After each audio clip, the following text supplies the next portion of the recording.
ಇನ್ನು ಪಕ್ಷದಲ್ಲಿನ ಬೆಳವಣಿಗೆ ಬಗ್ಗೆ ಎಚ್ ವಿಶ್ವನಾಥ್ ಮತ್ತೆ ಅಸಮಾಧಾನ ವ್ಯಕ್ತಪಡಿಸಿದ್ದಾರೆ. ಸಂಸದೀಯ ಕಾರ್ಯದರ್ಶಿ ನೇಮಕದ ಬೇಡಿಕೆಯನ್ನ ಮುಂದಿಟ್ಟಿದ್ರು ವಿಶ್ವನಾಥ್. ಬೇಡಿಕೆ ಈಡೇರದ ಹಿನ್ನೆಲೆಯಲ್ಲಿ ರಾಜೀನಾಮವನ್ನ ಆ ಒಂದು ವಿಚಾರವನ್ನ ರಾಜೀನಾಮೆ ವಿಷಯವನ್ನ ಪ್ರಸ್ತಾಪಿಸಿದ್ದಂತ ಹಳ್ಳಿ ಹಕ್ಕಿ ವೀಕ್ಷಕರೇ, ಹಳ್ಳಿ ಹಕ್ಕಿ ಖ್ಯಾತಿಯ ಜೆಡಿಎಸ್ ರಾಜ್ಯಾಧ್ಯಕ್ಷ ಎಚ್ ವಿಶ್ವನಾಥ್ ರಾಜೀನಾಮೆ ವಿಚಾರವನ್ನ ಪ್ರಸ್ತಾಪ ಮಾಡಿದ್ರಂತೆ. ಜೆಡಿಎಸ್ನಲ್ಲಿ ಅಧಿಕಾರ ಹಂಚಿಕೆ ಇನ್ನೂ ವಿಳಂಬವಾದಂತಹ ಹಿನ್ನೆಲೆಯಲ್ಲಿ ಮತ್ತೆ ಅಸಮಾಧಾನಗೊಂಡಿದೆ ಹಳ್ಳಿ ಹಕ್ಕಿ.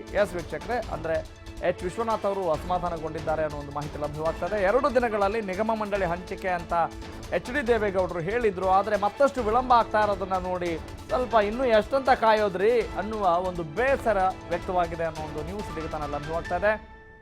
ಸಂಕ್ರಾಂತಿ ನಂತರ ಮಾಧ್ಯಮದ ಮುಂದೆ ಹೇಳಿಕೆಯನ್ನ ಕೊಟ್ಟಂತಹ ಎಚ್ ಡಿ ದೇವೇಗೌಡರು ಇದೀಗ ನಿಗಮ ಮಂಡಳಿಯೂ ಇಲ್ಲ, ಸಚಿವ ಸ್ಥಾನವೂ ಇಲ್ಲ, ರಾಜಕೀಯ ಕಾರ್ಯದರ್ಶಿ ಸಂಸದೀಯ ಕಾರ್ಯದರ್ಶಿಯ ಹುದ್ದೆಯೂ ಕೂಡ ಹಂಚಿಕೆ ಆಗಿಲ್ಲ, ಇದೀಗ ಅಧಿವೇಶನ ಮುಗೀಲಿ ಅಂತ ಸಂದೇಶ ರವಾನೆ ಮಾಡ್ತಾ ಇದ್ದಾರೆ. ಅಂದ್ರೆ ಬರೀ ಪೋಸ್ಟ್ಪೋನಿಂಗ್ ಮಾಡ್ತಾ ಇದ್ದಾರಲ್ಲ, ಯಾಕೆ ನಮ್ಮ ಮಾತಿ ಕಿಮ್ಮತ್ತಿಲ್ವಾ ಅನ್ನುವ ಪ್ರಶ್ನೆ ಕೂಡ ಬಂದಿರಬಹುದು. ಸಮನ್ವಯ ಸಮಿತಿಯಲ್ಲಿ ಜೆಡಿಎಸ್ಗೆ ಒಂದು ಸ್ಥಾನ ಇದ್ರೂ ಕೂಡ ಸೇರಿಸಿಲ್ಲ. ಏನು ಕಾರಣ? ವರಿಷ್ಠರ ಈ ಒಂದು ನಡೆಗೆ ತೀವ್ರವಾದಂತಹ ಅಸಮಾಧಾನವನ್ನು ವ್ಯಕ್ತಪಡಿಸಿದ್ದಾರೆ ಜೆಡಿಎಸ್ ರಾಜ್ಯಾಧ್ಯಕ್ಷ ಎಚ್ ವಿಶ್ವನಾಥ್.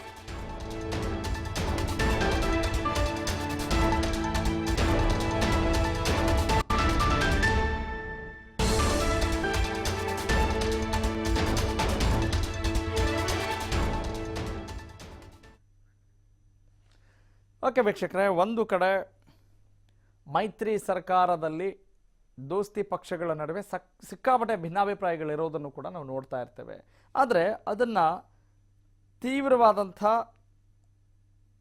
ಇಂಟೆನ್ಷನ್ ಅಲ್ಲಿ ಗಮನಿಸಿದಾಗ ನಿಜಕ್ಕೂ what is the root cause, ಬೇರು ಮಟ್ಟದಲ್ಲಿ ಇವರಿಗಿರುವಂಥ ಸಮಸ್ಯೆ ಏನು ಅಂತ ನೋಡಿದಾಗ ಕೊನೆಗೆ ಅವರವರ ವೈಯಕ್ತಿಕ ವಿಚಾರಗಳು ಕೂಡ ಆಗಿರುತ್ತವೆ. ಅಂದರೆ ನಾವು ಹೇಳಿದಂಥ ಮಾತುಗಳು ನಡೀತಾ ಇಲ್ಲ, ನಮಗೆ ಬೇಕಾದಂಥ ಖಾತೆಗಳು ಸಿಗ್ತಾ ಇಲ್ಲ, ನಾವು ಹೇಳಿದಂಥ ವ್ಯಕ್ತಿಗೆ ಶಿಫಾರಸು ಮಾಡ್ತಾ ಇಲ್ಲ, ಈ ರೀತಿಯಾದಂಥ ಬೇಡಿಕೆಗಳೇ ದೊಡ್ಡ ಮಟ್ಟದಲ್ಲಿ ಉಲ್ಬಣ ಆಗಿ ಅಸಮಾಧಾನ ವ್ಯಕ್ತವಾಗುತ್ತೆ. ಅದು ಸರ್ಕಾರದ ಮೇಲೂ ಕೂಡ ಇಂಪ್ಯಾಕ್ಟ್ ಆಗ್ತಾ ಇದೆ. ಅದನ್ನು ಎನ್ಕ್ಯಾಶ್ ಮಾಡ್ಕೊಳ್ಳೋಕ್ಕೆ ವಿರೋಧ ಪಕ್ಷ ಕೂಡ ನೋಡ್ತಾ ಇರುತ್ತೆ ಅನ್ನೋದ್ರಲ್ಲಿ ಯಾವ ಅನುಮಾನ ಇಲ್ಲ.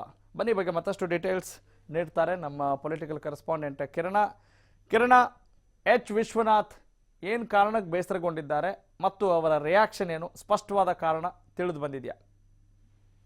ರಾಘವ್ ಸೂರ್ಯ, ಈ ಹಿಂದೆ ಏನು ಪಕ್ಷದಲ್ಲಿ ಸಂಸದೀಯ ಕಾರ್ಯದರ್ಶಿಗಳ ನೇಮಕ ಆಗ್ಬೇಕು ಅನ್ನುವಂತ ಒಂದಷ್ಟು ಬೇಡಿಕೆಗಳನ್ನ ಇಟ್ಟಿರ್ತಾರೆ ದೇವೇಗೌಡ ಅವರ ಮುಂದೆ. ಜೊತೆಗೆ ಪಕ್ಷದಲ್ಲಿ ಭದ್ರವಾಗಿ ಏನಾದ್ರೂ ಒಂದು ಏನು ಸಂಘಟನೆ ಅಂದ್ರೆ ಪಕ್ಷವನ್ನ ಭದ್ರವಾಗಿ ಕಟ್ಟಬೇಕು ಅನ್ನುವಂತಹ ನಿಟ್ಟಿನಲ್ಲಿ ಸಾಕಷ್ಟು ಯೋಚನೆಗಳನ್ನ ಹಾಕೊಂಡು ಏನು ವಿಶ್ವನಾಥ್ ಅವರು ಜೆಡಿಎಸ್ಗೆ ಬಂದಿರ್ತಾರೆ. ಆದ್ರೆ ಅವ್ರು ಏನ್ ಅನ್ಕೊಂಡ್ರೋ ಅದ್ಯಾವುದೂ ಸಹ ಆಗ್ತಾ ಇಲ್ಲ. ಜೊತೆಗೆ ಇನ್ನೇನು ನಿಗಮ ಮಂಡಳಿ ಹಂಚಿಕೆ, ಜೊತೆಗೆ ಸಚಿವ ಸ್ಥಾನ ವಿಸ್ತರಣೆ, ಹೀಗೆ ಅನೇಕ ವಿಚಾರಗಳ ಕುರಿತಾಗಿ ವಿಶ್ವನಾಥ್ ಅವರಿಗೆ ಇನ್ನೂ ಅಸಮಾಧಾನ ಇದೆ ಅನ್ನುವಂತಹ ಒಂದು ಮಾಹಿತಿ ಲಭ್ಯವಾಗ್ತಾ ಇರುವಂತದ್ದು. ಈ ಹಿಂದೆ ವಿಶ್ವನಾಥ್ ಅವರು ಒಂದು ಅಸಮಾಧಾನವನ್ನ ಹೊರಹಾಕಿದ್ರು ಬಹಿರಂಗವಾಗಿ. ಅಂದ್ರೆ ನನಗೆ ಆರೋಗ್ಯ ಸರಿ ಇಲ್ಲ ಅನ್ನುವಂತಹ ಒಂದು ಹೇಳಿಕೆಯನ್ನ ಕೊಡೋ ಮೂಲಕ ಪಕ್ಷದಲ್ಲಿನ ಬೆಳವಣಿಗೆಗಳನ್ನ ಪರೋಕ್ಷವಾಗಿ ಒಂದು ಹೊರ ಹಾಕಿದ್ರು ರಾಜೀನಾಮೆಯ ಮೂಲಕ. ಆಮೇಲೆ ಅವರನ್ನ ಪಕ್ಷಕ್ಕೆ ಕರ್ಕೊಂಡು ಒಂದು ಸಮಾಧಾನವನ್ನ ಮಾಡ್ತಾರೆ. ನಿಮ್ಮ ಬೇಡಿಕೆಯನ್ನ ನಾವು ಈಡೇರಿಸ್ತೇವೆ ಅನ್ನುವಂತಹ ಒಂದು ಭರವಸೆಯನ್ನು ಸಹ ಕೊಡ್ತಾರೆ. ಆದ್ರೆ ಇನ್ನೂವರೆಗೂ ಸಹ ಯಾವ ಖಾತೆಗಳು ಅಂದ್ರೆ ಯಾವ ಸ್ಥಾನಗಳು ಸಹ ಭರ್ತಿಯಾಗಿಲ್ಲ. ಯಾವ ರೀತಿ ಉಳ್ಕೊಂಡಿದ್ವೋ ಕೆಲಸಗಳು ಇನ್ನೂ ಸಹ ಹಾಗೆ ಉಳ್ಕೊಂಡಿರುವಂತಹ ಒಂದು ನಿಟ್ಟಿನಲ್ಲಿ ವಿಶ್ವನಾಥ್ ಅವ್ರಿಗೆ ಅಸಮಾಧಾನಕ್ಕೆ ಕಾರಣವಾಗಿದೆ ಅನ್ನುವಂತಹ.